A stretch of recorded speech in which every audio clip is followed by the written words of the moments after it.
Hello friends, this is Sushmita. Welcome to our channel Education EduSD. Discuss करेंगे कुछ important idiom phrases. बहुत important idiom phrases हैं, बहुत selective मैं लेकर आई हूँ। तो आप किसी भी एग्जाम की प्रिपरेशन कर रहे हैं, कोई भी exam, banking exam, SSC, DSSB, teaching exam, कोई भी एग्जाम, सभी एग्जाम के लिए बहुत यूजफुल ये वीडियो रहने वाली है। तो वीडियो को स्किप मत कीजिएगा, एंड तक देखिएगा। और वीडियो पसंद आए, अच्छी लगे तो लाइक, शेयर, सब्सक्राइब जरूर कर देना। तो चलिए शुरू करते हैं। First idiom is cost an arm and a leg. पहला इडियम क्या है? Cost an arm and a leg. अब इस इडियम के स्टेटमेंट में ही आप ट्रिक समझने की कोशिश करें, ट्रिक लगाएं यहाँ पे कुछ, क्योंकि देखिए इडियम बहुत सारे होते हैं और आप कंफ्यूज रहते हैं कि यार कैसे इतने सारे इडियम्स याद करें। तो इडियम की स्टेटमेंट में ही समझने की कोशिश करें ट्रिक लगाकर, उसका मीनिंग आपको खुद पता चल जाएगा। जैसे cost an arm and a leg. अब कोई महंगी सी कार है, जैसे रेंज रोवर है, उसकी कॉस्ट पता है कितनी है? आप अपने आर्म और लेग काट के दे दोगे, इतनी कॉस्ट उस रेंज रोवर की है। तो आर्म और लेग काट के दे रहे हो, इतनी कॉस्ट, तो मतलब वो चीज बहुत एक्सपेंसिव है ना, कि आर्म और लेग काट के दो तब उसे हम खरीद सकते हैं। तो बहुत एक्सपेंसिव है कोई चीज। देखिए अब इसका आप मतलब देख सकते हैं, समथिंग इज वेरी एक्सपेंसिव, मतलब कुछ चीज बहुत एक्सपेंसिव है। आर्म लेग काट के आपको देने पड़ रहे हैं, इतनी कॉस्ट उसकी है, मतलब बहुत महंगी ही है ना। तो आई होप ये समझ में आ गया होगा। तो इस तरह कुछ भी आप ट्रिक बनाएं ईडीएम की स्टेटमेंट में और उसका मतलब जान ले। रट्टाफिकेशन ना करें इसमें, क्योंकि इसमें बच्चे कंफ्यूज हो जाते हैं और एग्जाम में जाकर भूल जाते हैं। Second is caught between two stools. अब इस ईडीएम की स्टेटमेंट में देखिए, दो स्टूल्स के बीच में आप फंस गए।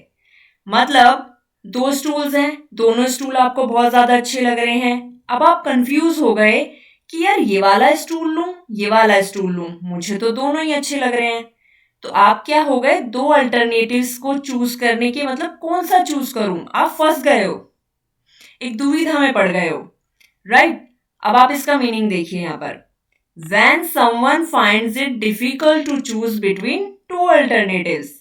जब कोई व्यक्ति दो चीजों में कंफ्यूज हो जाए कि ये वाली लूं या ये वाली लूं। जैसे आप शॉपिंग करने गए और वहां पे दो ड्रेस आपने देखी, दोनों ही ड्रेस बहुत ज्यादा खूबसूरत हैं और आपको दोनों ही पसंद आ रही हैं, बट चूज तो एक करनी है, दो अल्टरनेटिव हैं, दोनों में से एक चूज करनी है ना।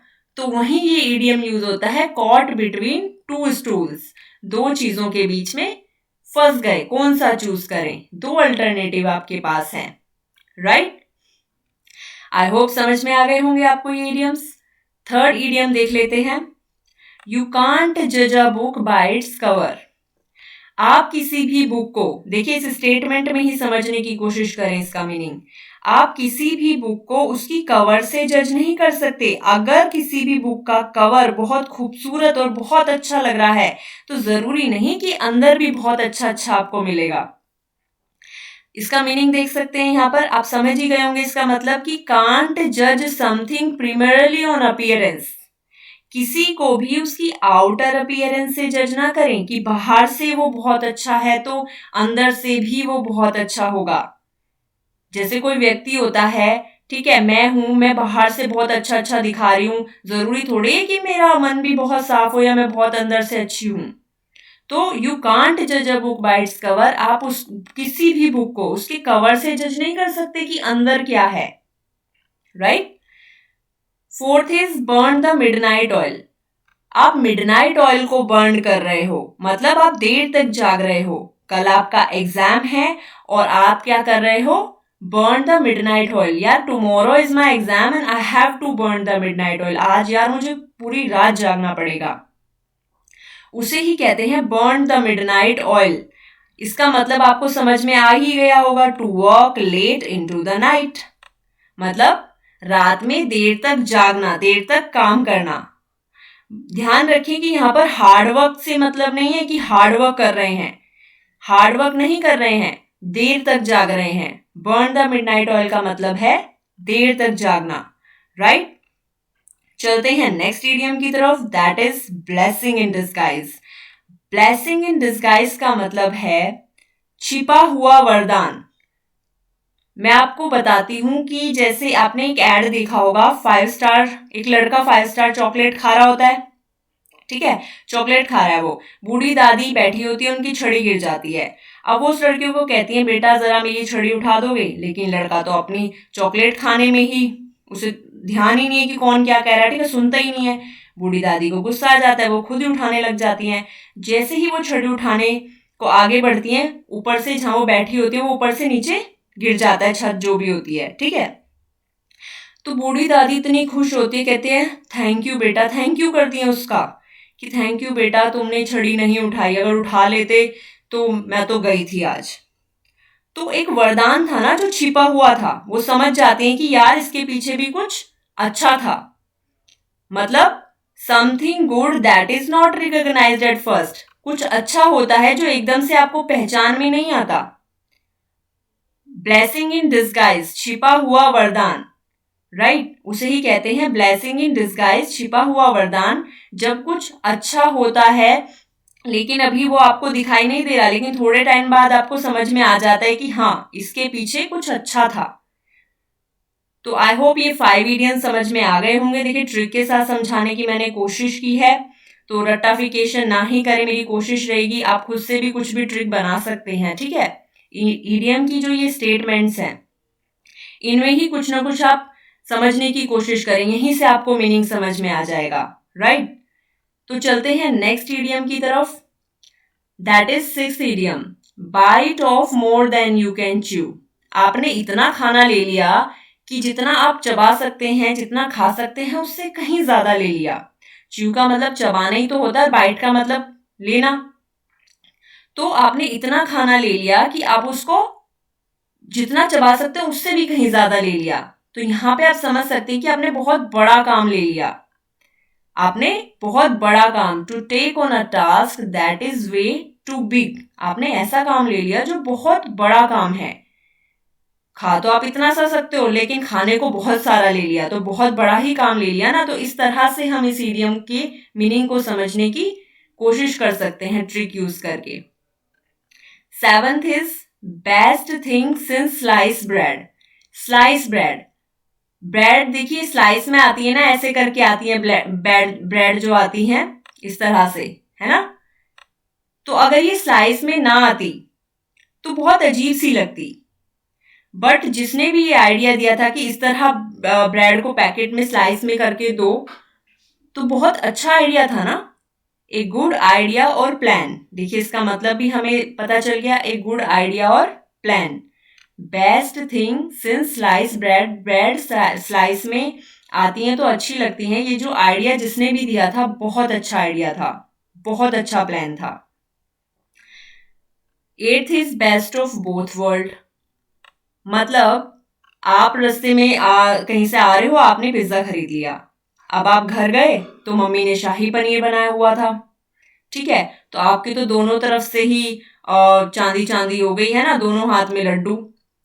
बेस्ट ऑफ बोथ वर्ल्ड, आप इसी से समझ गए होंगे कि आप दोनों तरफ से एडवांटेजेस आपको मिली, ऑल द एडवांटेजेस, फायदा आपको मिला। Best of both world. 9th idiom is beat around the bush. beat around the bush का मतलब है avoiding the main topic। मतलब जैसे मैं किसी बच्चे से ऐसे पूछ रही हूँ कि होमवर्क क्यों नहीं किया, तो पता नहीं क्या क्या बताने लग गया है, जो सवाल पूछा उसका आंसर नहीं दे रहा है, मेन टॉपिक से हटके कुछ और ही बताने लग गया है। तो मैं कह रही हूँ कि मेन टॉपिक पर आओ, मेन टॉपिक को मत अवॉइड करो, मैं तुमसे क्या पूछ रही हूँ, तुम मुझे क्या बता रहे हो। तो उसे ही कहते हैं बीट अराउंड द बुश, मतलब avoiding the main topic, main topic को अवॉइड करना। 10th idiom is be glad to see the back of. अब देखिए बैक, बैक को देखकर आप क्या हो रहे हो, ग्लैड हो रहे हो। Be glad to see the back of, मतलब आप बैक को देख के किसी की ग्लैड हो रहे हो, बहुत खुश हो रहे हो। जैसे आपके घर में एक वो अतिथि तुम कब जाओगे मूवी देखी थी, उसमें अतिथि जाते ही नहीं है, वो परेशान रहते हैं, अरे तुम कब जाओगे। तो जब वो जा रहे होते हैं अतिथि जिस दिन, तो जब वो जा रहे हैं तो बैक दिख रही है ना उनकी, और आप इधर ग्लैड हो रहे हो उनकी बैक को देखकर, उनकी बैक को देखकर आप ग्लैड हो रहे हो। मतलब जब कोई जा रहा है तो आप खुश हो रहे हो भाई, जब वो जा रहे हैं तो बैक दिख रही है ना, और आप ग्लैड हो रहे हो। Be glad to see the back of, मतलब be happy, be happy when a person is gone. आप बहुत खुश होते हो जब कोई पर्सन जिसे आप चाहते ही नहीं थे कि वो रहे, वो जा रहा है। तो be glad to see the back of, किसी की बैक को देखकर आप खुश हो रहे हो, मतलब कोई व्यक्ति जा रहा है तो आप बहुत प्रसन्न और बहुत ज्यादा खुश हो रहे हो। तो इस तरह से आप ट्रिक का इस्तेमाल करके, ट्रिक लगा के आप किसी भी ईडियम के मीनिंग को समझ सकते हैं। अब हमने क्या किया कि ईडियम की स्टेटमेंट में ही समझ लिया उसका मीनिंग, हमने ट्रिक यूज करी। आप भी कुछ भी ट्रिक यूज कर सकते हो, ठीक है। तो मेरी कोशिश थी छोटी सी, आपको पसंद आई हो, आपको समझ में आए हो ये इडियम्स। कुछ 10 इडियम्स थे। नेक्स्ट वीडियो में और भी अच्छे इडियम्स लेकर आऊंगी, बहुत अच्छे, जो एग्जाम के पॉइंट ऑफ व्यू से बहुत इंपॉर्टेंट रहेंगे। तो आज की वीडियो पसंद आई हो, तो लगा हो कि कुछ अच्छा था, इंपॉर्टेंट था, समझ में आई हो, तो लाइक ज़रूर करें और ज़्यादा से ज़्यादा अपने दोस्तों में शेयर करें। हमारे चैनल से जुड़ने के लिए चैनल को सब्सक्राइब करें। एंड देखने के लिए बहुत बहुत धन्यवाद। Thanks for watching. मिलते हैं नेक्स्ट वीडियो में कुछ नए इडियम फ्रेजेस के साथ। तब तक के लिए अपना ख्याल रखें और मुस्कुराते रहें।